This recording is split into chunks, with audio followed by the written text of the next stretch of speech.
Hello, good day everyone. I am PJ Mendoza Sikitin, your discussant for Chapter 19, The Christian Moral Philosophy. My partner, Miss Adeline Velasco, already discussed about the Saint Augustine philosophy of love and against hedonism and stoicism. And now we will proceed to the next topic, which is the philosophy of state. Philosophy of State. Saint Augustine, Philosophy of State focuses on the order governing human personality and the relationship between the church and the state. He emphasizes the supremacy of the church for spiritual well-being and the necessity of the state for the body's well-being. Saint Augustine emphasizes the obligation of citizens to obey law and civil authority for peace and order. Love is central to his philosophy. As all humans are brother under God's fatherhood, love is the foundation of justice, which is the foundation of all order in society. He emphasized in philosophy of state the tension between the earthly city or the city of man and the heavenly city or the city of God. And also Saint Augustine believed that the earthly state were imperfect and temporal, prone to corruption and ultimately subservient to God's divine plan. And also Saint Augustine argued that the true peace and justice could only be achieved through aligning human societies with the divine principle of city of God. And St. Augustine philosophy influenced later political thought, emphasizing the importance of moral governance and ultimate authority of God over temporal power. And also, St. Augustine emphasized on the obligation of citizens to obey the law and civil authority reflect his belief that such obedience contributes to the establishment of peace and order.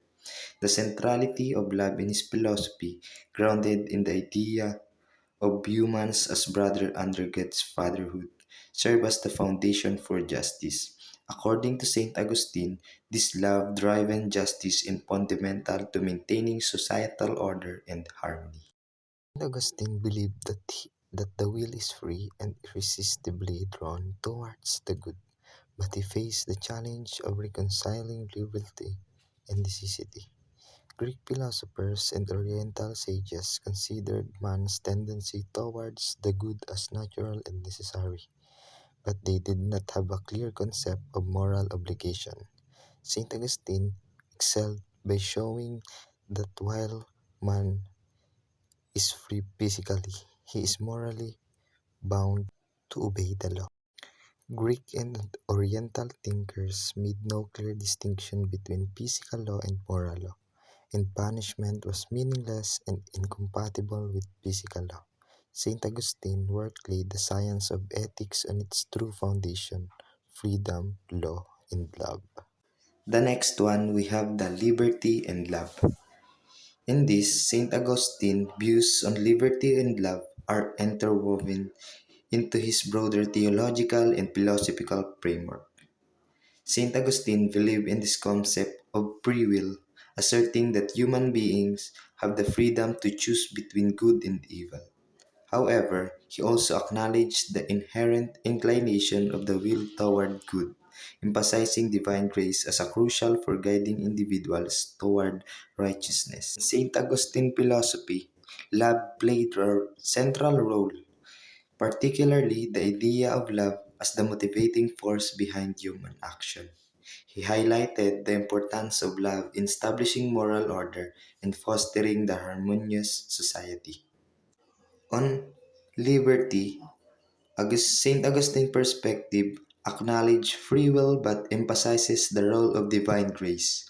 Love for St. Augustine is powerful force guiding human actions and is foundational to both ethical behavior and the pursuit of virtuous life.